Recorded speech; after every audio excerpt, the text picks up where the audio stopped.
Yo dije, a mí lo único que me sale es el tango. En esa época decía eso, lo único que me sale es el tango. Y después empecé a explorar otras cosas, pero al principio era, yo cantaba y no había estudiado cantar.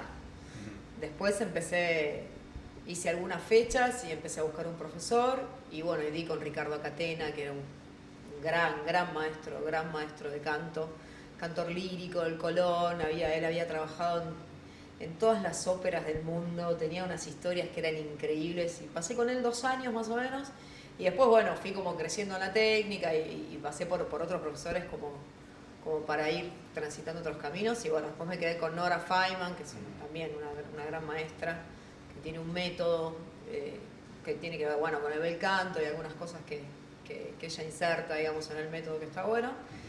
Y después, bueno, seguí cantando y me empezaron a pasar por ahí algunas cosas folclóricas que tienen que ver con el litoral y empecé a probar por ese lado que, bueno, que sale bastante la interpretación, son 2 cosas diferentes y también me gustaba como saber qué me pasaba a mí entre esas 2 cosas. El litoral es como muy suave, muy lindo, ¿viste? Muy para recorrer arriba de una canoa y mirar en los sauces, ¿no? Y el Urutaú, como dice Ramón Ayala, y de repente el tango tiene toda la potencia de eso, de vivir en un Buenos Aires como el de antes y un Buenos Aires como el de ahora, ¿no? Porque es una cosa bastante potente. Justamente, vamos un poco a la hora, ¿no? Ya después de un tiempo de cantar, de ir a cantar y cantar en distintos lugares, ¿cómo es el circuito tanguero, el circuito incluso del under tanguero? ¿Cómo se mueve un poco todo?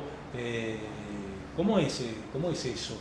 Y hay un under tanguero, nosotros nos gusta decirnos que somos autogestivos en realidad, y sí hay algunos focos que son más under por ahí que estar en un circuito, no hay un circuito profesional, digamos, profesional. Entonces, yo me considero profesional porque estudié, porque trabajé en un montón de lugares, porque transito y sigo, no sé, uno se considera como profesional por eso, ¿no?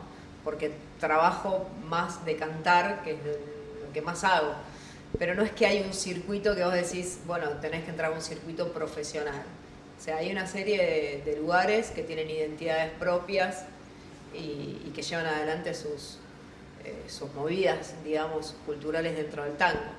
Y somos, en general, la mayoría del tango es autogestivo, somos todos nuestros propios productores, no es que hay una línea de productores que, te vas a salvar, sí, vas con tal y no, la verdad que no. Pues cada uno va haciendo como su camino, te puedes ir de gira, puedes generar cosas, pero a no ser que estés en una compañía por ahí, que eso tiene que ver más no tanto con los cantores, las cantoras, sino con los músicos que se pueden ir a trabajar en una compañía que los convoca a tal lugar, a todos, para trabajar en un proyecto y bueno, paga una producción grande. Pero después, bueno, el cantor, la cantora popular es ir a los espacios que les interesa mostrar el tango de hoy. Es eso, no hay donde llegar mucho. Y después, bueno, algunos festivales, el Festival de Tango de Buenos Aires, siempre nos gusta estar, queremos estar, luchamos para que sea más igualitario, en todo sentido, trabajador, trabajadora, diversidades, que se pueda ampliar a otras miradas, que se puedan incorporar en el tango del siglo XXI, que es un montón de composiciones, autores y autoras nuevas. Entonces, es como también como una lucha diaria, ¿viste? Propia y colectiva también. Sí, obviamente en todos los rubros uno la verguea así, ¿no? Tal cual. Yendo ahora con Gabriela también a la actualidad, vos el año pasado sacaste una novela que se llama Vidrio. ¿Cómo es el paso a una novela? Y yo hoy miraba un poquito cómo era y te consultaba que es una especie de un policial, un thriller, ambientado un poco también en la cárcel. ¿Cómo fue el paso a hacer una novela, digamos? Bueno, fue accidental, sin buscarlo. Yo estaba haciendo un taller de de literatura, yo creo mucho en los talleres para ir, porque son estimulantes, ¿no? No hay, está ese imaginario del escritor solo, la escritora sola, en la casa, con la lámpara, fumando un pucho. Y en realidad la literatura siempre, invisiblemente o no invisiblemente, bueno, Borges con Macedonio, por ejemplo, que hablaban de las charlas. Esas charlas eran como talleres, ¿no? Donde el escritor siempre intercambia, tiene un grupo de pertenencia e intercambia con quien, lo que ahora se dice probar material, ¿no? Siempre se está probando material. Alguien te lee, alguien trabaja, la escritura es un momento solitario, pero siempre hay un lugar de estimulación para el que escribe. Para mí son los talleres literarios, donde aprendí mucho y donde también escribí mucho. Yo estaba trabajando un texto bastante poético, de prosa poética, ¿no? Que es como toda la energía y la musicalidad de la poesía, pero un texto sin corte de verso. Y de repente ahí empezó a aparecer una voz, que es la voz de la protagonista, de Laura, y ahí, bueno, lo que es una buena profesora, una buena tallerista, Alejandra Sina, que me dijo, ¿por qué no pegás un saltito y contás una historia, ¿no? Con esta voz que está narrando? Y ahí empezó a aparecer un poco... bueno, algunas inquietudes que yo tenía, narrar el conurbano, la zona donde crecí, Monte Grande, Ezeiza, Lomas, Banfield, que yo salía mucho por ahí en mi adolescencia, y siempre la presencia de la cárcel de Ezeiza, ¿no? La cárcel de mujeres de Ezeiza, que era una presencia para nosotros muy constante en Monte Grande. Monte Grande es el aeropuerto y Ezeiza, ¿no? La cercanía de Ezeiza con esas dos cosas, la salida y siempre la salida de Ezeiza y la salida como la libertad del aeropuerto o la cárcel, ¿no? Que convive todo en Ezeiza. Esa dicotomía. Y bueno, ahí empezó a aparecer la historia de Laura, de Lorena, que son las protagonistas, y de Luis. Y ahí empezó a aparecer un policial. Y la verdad que me dejé llevar, como una se deja llevar por el río. ¿No? Te lleva, a veces vos empezás con un tema y de repente termina en un policial. A lo mejor vos no pensabas para nada en un asesinato, un policial. Absolutamente, ¿Sí? Absolutamente. En un poema pasa lo mismo, ¿eh? Y se instala un verso y vos decís, voy a hacer un poema sobre esto, y después en el momento de la escritura hay que dejarse, hay que dejarse llevar, desprenderse de lo que uno quería hacer primero.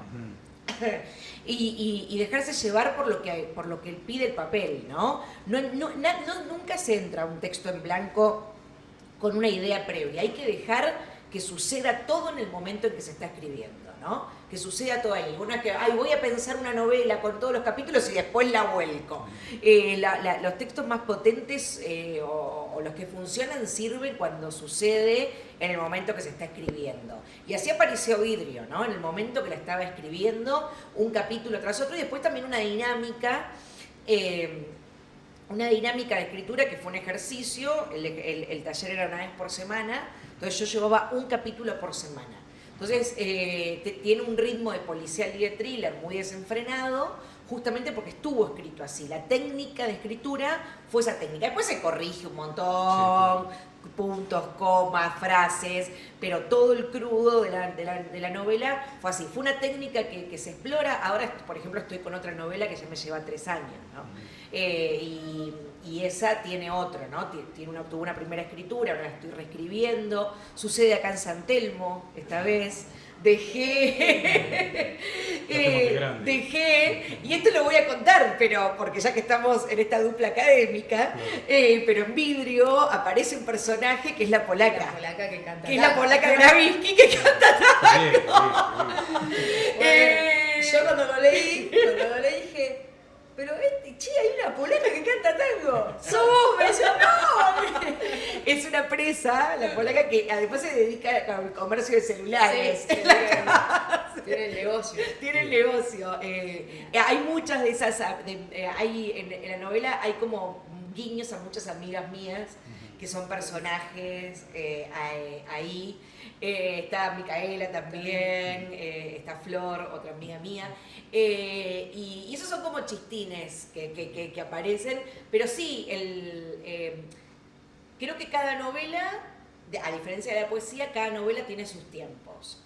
Vidrio, el thriller, tuvo un tiempo, esta que es una novela de amor que sucede en San Telmo, de una aparición de una mujer a otra mujer, me está llevando más. Y bueno, esperemos que el año que viene termine. ¿Y uno queda contento con sus libros? Bueno, la novela la hiciste hace bastante poco, ¿no? Pero digo, en general, viéndolos con el paso del tiempo, ¿uno queda contento o siempre piensa que hay que...? Nunca. Uno puede llegar a reconciliarse con lo que escribió, pero nunca estar contenta.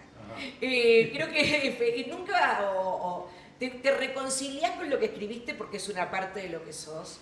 Y después lo empezás a mirar. Yo, por ejemplo, con mi primer libro, con Océano, que es bueno, un poco la historia de mi nona, una historia de una mujer que llega con 18 años de Italia a Lanús, al conurbano. Al principio decía, no quedé contenta, pero después me fui reconciliando con eso. Y hay que aceptar y reconciliarse. Es peligroso estar muy orgulloso de lo que uno escribe también. Es un peligro de jactancia que no recomiendo para quien escribe, porque la duda siempre hace que quieras mejorar un poco más y que crezcas, ¿no? Entonces, bueno, me parece que es más linda la palabra de reconciliarte. Yo con Vidro estoy reconciliada en un momento, me parecía, no la quiero publicar, está mal, no, y después me fui reconciliando, pero sí, esa es la palabra. Vamos ahora a mezclar a la cultura con Racing, ¿no? La música, para empezar con Racing, justamente en el tango ni hablar, ¿no? Tenemos tantos tangueros y tangueras racinguistas. Empezando, por supuesto. El 1, ganamos, el ancho de basto. Empezando. ¿Qué te produce que haya tanta gente de tu club que sea tanto músico de distintas áreas, por supuesto, ¿no? ¿Pero qué te produce eso? A mí me produce esta cosa de cuando exponen que son de Racing. ¿Viste? El tipo la mina que no puede dejar de decir, soy de Racing. Nardini ponele Flavio Nardini, que bueno, seguramente lo conocen, es un director de cine, él tiene un currículum gigante, entonces en su página, o en un momento lo tenía, y al fondo del todo decía, soy socio de Racing tanto, ¿no? Esas cosas de... No, por ahí lo que me produce que es esta cosa del encuentro con el otro racinguista desde esto de nombrarse, ¿viste? De decirse, como que siempre tenemos que estar diciendo lo que somos de Racing, o de exponerlo. O bueno, yo acá tengo un banderín porque tiene que estar, ¿no? Está siempre detalles. Vos decías de Flavio que tiene, por ejemplo, alguna película, Claro. ahí, en una mesa, un escrito Racing, ahí, ¿viste? Siempre algún guiño, ¿no? Alguna algún cosa. guiño, bueno, el secreto de sus ojos, ¿no? Es la gran escena racinguista. Claro. Yo creo que en ese momento Franchella no es el Franchella que venía laburando en toda la película. Claro, Yo creo que es absolutamente otro. Pero bueno, esa pasión, esa cuestión y esa enfermedad que tenemos, ¿no? Pero lo que más me produce es eso, como que, ay, qué alegría que lo exponga, ¿no?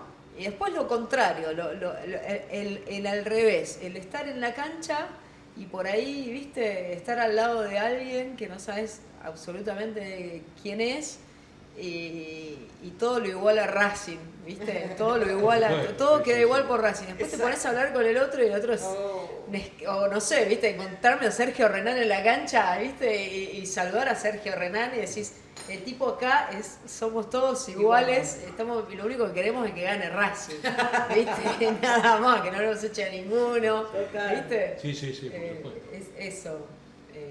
Después, bueno, muchas personalidades. Ya está, nombramos el número 1, nombramos a Gardel y a Nelly Omar. Nelly Omar, era de Racing. Dentro si hay alguien a quien admiro como cantora es a Nelly Omar, la gran cantora nacional y hincha de Racing también. Así que bueno, eso. ¿La literatura? Bueno, a mí tuve la oportunidad de descubrir, fui jurada con otros compañeros de un concurso de cuentos de Racing en el 2018 y ahí descubrí la literatura que a mí me gusta, que es la literatura la literatura del que escribe, que vuelve de la cancha y quiere escribir un cuento, o que se acuerda del abuelo y quiere escribir un cuento. A mí me emociona aquel que no que es un escritor famoso y quiere escribir Racing, sino el hincha de Racing que tiene la necesidad de la literatura.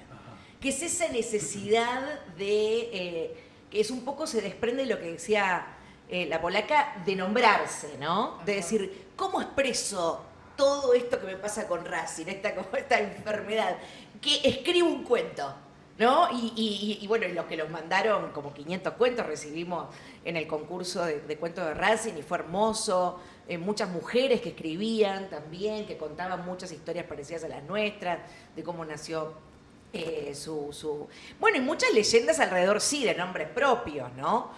Por ejemplo, bueno, a mí me encanta la de Camus, porque Albert Camus fue uno de los primeros escritores que leí, francés, comprometido con políticamente argelino, ¿no? Pero con un compromiso existencialista también de mitad del siglo XX en Francia, que dicen que acá, invitado por Victorio Campo, bueno, vio la camiseta de Racing y se acordó de Racing de Argelia, y entonces muchos años después decía, voy por París o voy por Buenos Aires y veo la belleza de la camiseta de Racing. No puedo dejar de pensar en la frase, en ese Racing Club. Y hay algo muy literario en eso, porque bueno, es un escritor, no es un escritor nuestro, es como Sartre, como si fuera, ¿no? Camus, un exponente sí, que a mí me marcó El extranjero. A mí además especialmente El extranjero a mí me marcó mucho, hoy ha muerto mi madre, no recuerdo si ayer o hoy empieza El extranjero. Ese personaje y también lo que mezcla, que es lo que a mí me interesa, esas literaturas políticamente comprometidas, ¿no? Que tienen que ver con así que sí, no tanto los grandes popes, sino aquel que está ahora mirando o el que fue a la cancha y tiene la necesidad de escribir un cuento. Me gusta esa persona que quiere escribir un poema a Racing, que quiere escribir un cuento a Racing y que es su forma de hacer literatura.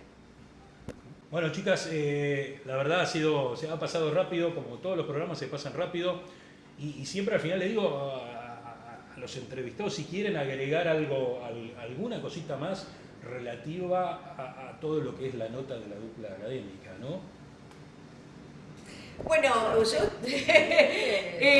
mí me encanta formar de esto, insisto, como decíamos al inicio de la charla, para mí Racing está íntimamente ligado a la amistad, a mis amistades, esta dupla lo confirmo una vez más, espero que nazca una amistad también con ustedes, y bueno, Racing y la amistad, que es lo que vive en mí y así lo vivo, así que bueno, gracias, estoy muy contenta de haber compartido estas ideas con ustedes.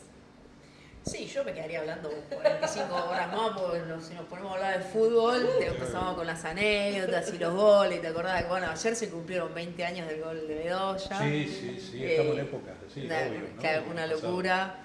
Y nada, bueno, agradecerte a vos, Carlos, que estás en esto y que siempre estás presente ahí batallando con la cultura, llevando los libros a cada punto. Carlos lleva los libros a cada punto del país, durante mucho tiempo llevó los libros a todas las filiales, estás en el ¿cómo se llama? En el recinto de honor todos los domingos, llevando la literatura de todos los que escriben para Racing. Eso fue una época, ahora no, pero fue una época. Pero bueno, fue una época muy linda, sí. Pero siempre estás atento a cualquier cosa que pase alrededor de la cultura de Racing y bueno, agradecerte muchísimo a vos. Bueno, un placer, un gusto. Gracias. Y bueno, seguiremos charlando. Y Cortamos acá y seguimos un par de horas. ¡Vamos a la calle!